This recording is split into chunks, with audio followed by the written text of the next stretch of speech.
All right, shalom, shalom. Kahala Yahweh, Bahashem, Yahweh Shai, Bahashem Rakakwadash. Double honor to the apostles and elders, great millstone and well. And salutation to the brethren on the four corners of the earth, pushing the word in truth and in sincerity, and sacrificing their lives to do so. This is Ira from Great Millstone, Wisconsin. And I wanted to say a few words concerning the word discipline. Me and the brothers in the camp, we had a thorough conversation the other day about discipline. And a few scriptures came to mind, but what came to mind ultimately was, the idea that discipline is a prerequisite to wisdom. You know, it's a required preparation for wisdom that you're going to receive. You know, and I'm gonna read two definitions of discipline here. One is the verb and one is the noun. So the verb for discipline is circa 1300, disciplinin, to subject to. Subject to discipline, correct, chastise, or punish. Discipline noun, meaning instruct, educate, train. So discipline is like chains, because you're mortifying your members, as Paul said. You're make sure you're moderating, what you do, what you don't do. Are you partaking too much in folly? Are you studying too much? Now this is self-discipline here. It says ability to restrain or guide or control oneself. You know, and that leads right back to the verb here in the noun. To instruct or to chastise, to punish. So you have to make sure that you are in a very chaste state. This is Wisdom of Solomon chapter 6 verse 12. It says wisdom is glorious and never fadeth away. So you can lose worldly possessions, but you can't lose wisdom. It says, yea, she is easily seen of them that love her, and found of such as seek her. See, so the only way you can find wisdom is if you seek her, meaning you search for her. You want to understand something, you want to know something, that means you have to search it out. It says, she preventeth them that desire her, in making herself first known unto them. So wisdom doesn't just give herself to you. You have to prove yourself to wisdom. You have to prove yourself to the spirit of Yahweh Shai. It says, whoso seeketh her early shall have no great travail, for he shall find her sitting at his doors. Because he'll have the wisdom to deal with certain situations. It says, to think therefore upon her is perfection of wisdom. It says, and whoso watcheth for her shall quickly be without care. When you read Joshua, the first chapter, it tells you meditate on the commandments. And then you shall have good success. So it says, to think therefore upon her is perfect wisdom, perfection of wisdom, which is meditating thereof. It says, and whoso watcheth for her shall quickly be without care. Because you have the experience, you've traveled. And you're going to know how to think your way out of certain things. You're going to know how to apply certain things you've learned to every situation. So now you start to understand that the wisdom and the spirit of the Lord is guiding you. It says, for she goeth about seeking such as are worthy of her. Salakia. That are worthy of her, showeth herself favorably unto them in the ways, and meeteth them in every thought. So the minute you apply yourself to learn wisdom, and the deeper you get down the rabbit hole, wisdom is going to be in every thought that you have. For the very true beginning of her is the desire of discipline. That's the very first thing that you have to learn before basically receiving wisdom, or receiving the spirit. You have to learn discipline. That means you have to do what? Starting with self-discipline, you have to have the ability to restrain yourself or guide or control. So you have to know what to do. You have to know what to do. That means you have to be fervent in your reading and in your research. That means you have to be studious, you know? And at first, yeah, it's gonna seem like it's a punishment, you know? Because you have to refrain yourself from going out to the bars, or you got to refrain yourself from women, or whatever, you know, your vices are, you know? And you have to commit to seeking the knowledge and wisdom and understanding of Yahweh Bashim Yahweh Shai, you know? But once you do, then it's going to become less like a burden and more of a pleasure, man. You know? It says, if a man commit himself unto her, he shall inherit her. Oh, you know what? I skipped Salakia.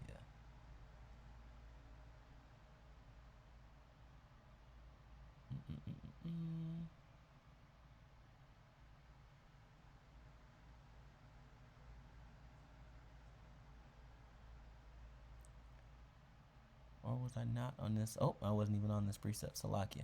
This is back in Wisdom of Solomon chapter 6. And I'll start at 17 again. It says, for the very true beginning of her is the desire of discipline. See, that's what you need to desire first before stepping up to wisdom. It says, and the care of discipline is love. And love is the keeping of her laws. And the giving heed unto her laws is the assurance of incorruption. You know, so before wisdom, you want to desire discipline. You want to desire the discipline to actually receive the wisdom, you know. And that care of the discipline is love. You know, a man that loves knowledge, wisdom, and understanding, a man that loves Yahweh Bashim Yahweh Shai, you know, is going to first, develop that discipline, you know. And then he's going to keep the laws, which once understanding those laws, you know. And it says, and giving heed unto her laws is the assurance of incorruption. And that's what we're trying to get to, man. Incorruption, you know. We're trying to be incorruptible here, you know. We want to put on as the elect. And it says assurance. So if you do these things, you know, you shall be assured of incorruption, that you won't be corrupted by this world, because you're occupied in the things of Yahweh Bashim Yahweh Shai. Verse 19, it says, and incorruption maketh us near unto the Most High. Therefore, the desire of wisdom bringeth to a kingdom. And this is the end all be all right here, man. You know, the desire of wisdom bringeth to a kingdom, because everything that we're learning about Yahweh Bashim Yahweh Shai through the Holy Spirit, you know, through the Harakah Kodash, through the apostles and the elders on down, you know, is going to bring us here to this reward, the kingdom of heaven, that penny that we're striving for, man. You know, this is Sirach chapter 4, verse 16. It says, if a man commit himself unto her, he shall inherit her, and his generation shall hold her in possession. So you have to commit. When you commit yourself unto something, you know, that means you basically give a pledge, you know. And with that pledge, guess what? You have to do the things required, you know. That's where discipline comes in. It says, for at the first she will walk with him by crooked ways, and bring fear and dread upon him, and torment him with her discipline. You know? So it's gonna put you in line, man. You know? Like sheep in a cattle prod, you know? That cattle prod is tapping the sheep on the shoulder, go left, go right. Stay in that straight line, you know? Until she may trust his soul. See, you'll only be tormented, you only think it's a punishment until she may trust your soul, man. And try him by her laws, you know? So that's the only way that we'll be able to actually get wisdom, is to be disciplined, do the things that are required, you know, and then she'll sup with you. It says, then she will return a straight way unto him, and comfort him, and show him her secrets. But if he go wrong, she will forsake him, and give him over to his own ruin. You know? So if you do go wrong and you don't want to study, You don't want to research. You don't want to be disciplined. You don't want to, do the things required of you to hold on to this wisdom, this pure wisdom of Yahweh Bashem Yahushai. Then you're going to be dropped off, man. That same thing, that same wisdom that the Lord has given you, he can use that wisdom to bug you out, man. And that's in a scary place to be.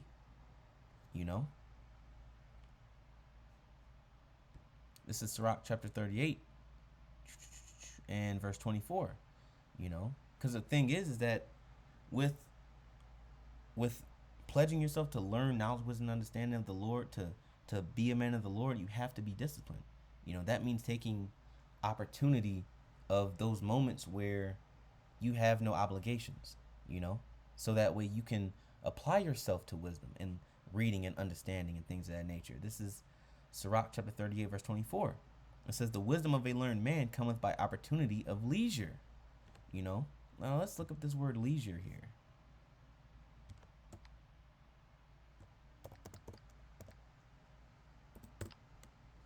Now this word leisure comes from the 1300 noun leisure. It says free time, time at one's disposal, opportunity to do something, chance, occasion, and opportune time, lack of hurry, especially opportunity afforded by freedom from necessary occupations. So this is the time where you're not doing it, where you don't have any obligations, man. Where you're not doing too much, you're just sitting around. You might have a free day. You might be unemployed. You might have a day off of work. You might be on vacation. There might be a stint where the wife and kids aren't home. That's the time that the Lord has given you to seek Him. So let's go back. It says, the wisdom of a learned man cometh by opportunity of leisure, and he that hath little business shall become wise. Because you're not occupied in anything else. But the prophecies, but the wisdom, but the words, but the spirit in the book, man. It says, how can he get wisdom that holdeth the plow, meaning him that worketh all the time, and the glorieth in the goad that driveth oxen, and is occupied in their labors, and whose talk is of bullocks. So the thing is how are you going to get wisdom if you're always occupied in everything else, being a busybody? Now I'm not going to read I'm going to jump down to verse 31, but the next 4 verses here speaks to occupations in the world, or labor or laborious work in the world, man, and not Yahweh Bashem Yahushai. So let me go to verse 31. It says, all these trust in their hands, and everyone is wise in his work. Without these cannot a city be inhabited. So without these, mundane tasks, these trades, so to speak, you can't maintain a city, right? But it says, and they shall not dwell where they will, nor go up and down. They shall not be sought for in public council. See, that's the issue. These men don't have the wisdom to lead a city. They don't have the wisdom to stand in public council or to be sought after for judgment. It says, nor sit in high in the congregation. They shall not sit on the judge's seat, nor understand the sentence of judgment. They cannot declare justice and judgment, and they shall not be found where parables are spoken, because they didn't apply their minds to know parables and dark sentences and judgment, and wisdom. So the thing about it is that they will never be in those seats because they never desired to be there. They never desired the wisdom. They desired to work. It says, verse 34, it says, but they will maintain the state of the world, and all their desires in the work of their craft. You see? So these type of men, their desire isn't to Yahweh Bashem Yahushai. Isn't to learn wisdom, isn't to seek out the dark sentences of the ancient, That's why they will never be in those high seats of judgment. But if you want to be in a high seat of judgment, if you want to be a wise man, here's Sirach 39:1. It says, but he that giveth his mind to the law of the Most High, and is occupied in the meditation thereof. See? So you have to be occupied in meditation thereof of the law of the Lord, you know, not in the work of your hands, as it said in Sirach 38. You know, it says, will seek out the wisdom of all the ancient and be occupied in prophecies. He will keep the sayings of the renowned men, and where subtle parables are, he will be there also. He will seek out the secrets of the grave sentences and be conversant in dark parables. He shall serve among great men and appear before princes. See what I'm saying? So it's the man of wisdom that shall serve among great men and appear before princes and be in those high seats, you know. An example of that is Daniel, you know. Daniel was a very wise man. He applied himself to know wisdom, you know. And in return, he was set in those high judgment seats. He was given authority, you know, because he had the wisdom to do so. It says, he will travel through strange countries, for he hath tried the good and the evil among men. You know, going back to, I believe, Sirach 25, where it says, a man that have traveled knoweth many things, you know. It's by wisdom that you know these things. It says, he will give his heart to resort early to the Lord that made him, and will pray before the Most High. And that's another thing as well. That's the main ingredient, is prayer and faith, man. You know, because, yeah, even though you're applying your mind to know, you know, the parables of the Lord and wisdom and knowledge, but guess what? You still have to pray for it and fast, man. You know, an example of that is King Solomon. You know, he prayed and he prayed for wisdom. You know, in 1 Kings, the 3rd chapter, he didn't pray for to be the richest king in all history, to be the most powerful king in all history, or to be, you know, to have the most territory, you know, or to have the most women or something worldly like that. Man, he prayed for wisdom, and the Lord gave him that wisdom, and also made him the richest and wisest king. You know, all because he applied himself and he prayed for the Lord for wisdom, or prayed to the Lord for wisdom. You know, the scriptures say that you know, if you ask for anything in my name, it shall be given to you. You know, but you have to believe in that name, Yahweh Ba'Shem Yahushai Ba'Shem HaKodash. It says, and will open his mouth in prayer and make supplication for his sins. It says, when the great Lord will, he shall be filled with the spirit of understanding. See, it says, when the great Lord will, he shall be filled with the spirit of understanding. So not only do we have discipline, you know, do we have diligence, do we have prayer, but guess what now? We have patience, you know. You have to be patient as well. The Lord will reward you with knowledge, wisdom, and understanding if you are doing what's required of you and you are patient. You can't rush wisdom, you know. You can't rush understanding. You can't rush the spirit of the Lord, man. You know, scriptures say, hasten not above thy maker, you know. So you know how Jake get. Oh, I'm not learning fast enough. I'm not growing fast enough. No, you're learning and you're growing at the exact pace that the Lord wants you to grow at. And he will give you the knowledge, wisdom, understanding when you're ready for it, you know. But you still have to do the things required. You know, you still have to be disciplined. You still have to give diligence, you know. Still got to make haste. You still got to pray, you know. But in all, you have to wait for it. It says, he shall pour out the wise sentences and give thanks unto the Lord in his prayer. And then you have to thank Yahweh Ba'Shem Yahushua for the wisdom that he's given you. He shall direct his counsel and knowledge, and in his secrets shall he meditate. And in the Lord's secrets, he shall show forth that which he hath learned, and shall glory in the law of the covenant of the Lord. And that's what it's about, man. Because once you understand these things, then you start to give praise to the Lord, man. Not only for you understanding these things, but then praising the Lord for basically creating these things to be understood. You know, you start to understand the Lord's power, his magnificence, and the miracles that he's wrought, man, which is everything you see before you, you know. But only by wisdom can you realize that.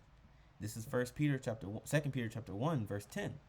It says, wherefore the rather, brethren, give diligence to make your calling and election sure. Now, let's look at this word diligence here. I'm pretty sure it goes back to the Greek spadazo. Strong's G 4704, spudazo. Spudazo. Which means to hasten, make haste, to exert oneself, endeavor, give diligence, to use speed. An example, make effort, to be prompt or earnest. Endeavor, labor, study, you know? So when you give diligence, that means you're studying. That means you're putting forth effort. That means you're making haste. And the reason why we have to make haste in this world is because we're at the end of this thing, you know? So we have to make haste to get ourselves to Yahweh Bashem Yahushai, you know? It says, for if ye do these things, ye shall never fail. You know, so if you become diligent, you know, and disciplined, and you make haste to learn and to know the secrets and the parables, you know, of Yahweh Bashem Yahushai, you do these things, you will never fail, because guess what the end result is? The kingdom. Scripture said, wisdom bringeth to a kingdom, you know, and that's the whole point of all of this. So we can get to the kingdom of heaven, man, and we can reap righteousness instead of reaping wickedness, you know. But I wanted to make a point, and that point was, you know, if you make diligence to call your election sure, you shall never fail. Meaning, you will not be destroyed, man. You know, because that's what's coming up the pipeline for this place is mutual assorted destruction. You know, this is But if you don't make diligence, if you don't make haste, guess what? This is Sirach chapter 5 verse 7. It says, "Make no tearing to turn to the Lord, and put not off from day to day." And guess what that is? That's procrastination, man. You know? And the thing is, we all are in the flesh. We all get lazy sometimes, and that procrastination demon tries to jump on you. Oh, I'll just do it tomorrow. Oh, I'll just do it tomorrow. Oh, I'll just do it tomorrow. Then tomorrow ain't gonna never come. Because you're gonna be destroyed. You know? That's the thing. That's the thing. That's what the demon doesn't want you to realize. That the more and more you put off, the farther away from the Lord you get, and the closer to destruction you get. You know, it says, "For suddenly shall the wrath of the Lord come forth, and in thy security or comfortability thou shalt be destroyed, and perish in the day of vengeance." You know, and that's the judgment, man. All for what? Not being diligent, not being disciplined. You know. But what we are wanting to receive is a kingdom of heaven. That's what we're striving for. So we are going to, the hopeful elect, Lord willing, I'm on that number. We're going to make ourselves diligent, and we're going to discipline ourselves, you know, so that way we can seek out more and more the mind of Yahweh Bashem Yahushai, man. This is 2 Peter 3 and 14. It says, matter of fact, nope, I'm going to start at 11. 2 Peter 3 and 11, it says, "Seeing then that all these things shall be dissolved, what manner of persons ought ye to be in all holy conversation and godliness?" You know, so, and what can dissolve the earth? Thermonuclear fire, man. You know, so seeing that all this shit's going to be destroyed, we have to be in a certain, we have to hold ourselves in a certain manner, you know, and that holy conversation is what you're doing now, you know. Watching these studio shows, you know, hell, making the studio shows, going on the highways and byways, you know, being kind and courteous to your brother, watching your conduct, you know, learning the mind of Yahweh Bashem Yahushua and what the will of the Lord is. That's holy conversation, man. It says looking for and hasting. See, that's the word hasting again, you know, that's diligence. Looking for and hasting unto the coming of the day of the Most High, wherein and the heavens being on fire shall be dissolved, and the elements shall melt with fervent heat. So this is the day that we look for, that we wait, that we're waiting for, but you know, we're hasting for it to be here. If that makes sense, you know. It says, "Nevertheless, we according to his promise look for a new heavens and a new earth, wherein dwelleth righteousness." And that's the kingdom of heaven. "Wherefore, beloved, seeing that ye look for such things, be diligent." You know, and that same word here is spodazo, which means make haste, to study, to endeavor, to labor, you know, "that ye may be found of him in peace, without spot, and blameless." And the only ones that are in peace and without spot and blameless are the elect, man. You know, and that's exactly what the elect are, without spot and blameless. You know, because the elect are perfect. So if we want to be perfect and we want to make to the kingdom of heaven, we have to be disciplined enough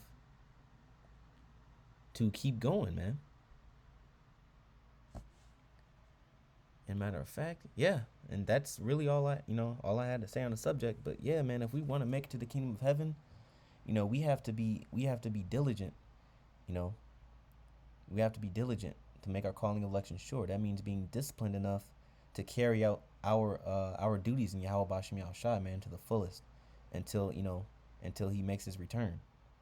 So with that, I hope you brothers were edified, through the spirit and power of Yahweh Bashim Yahushua.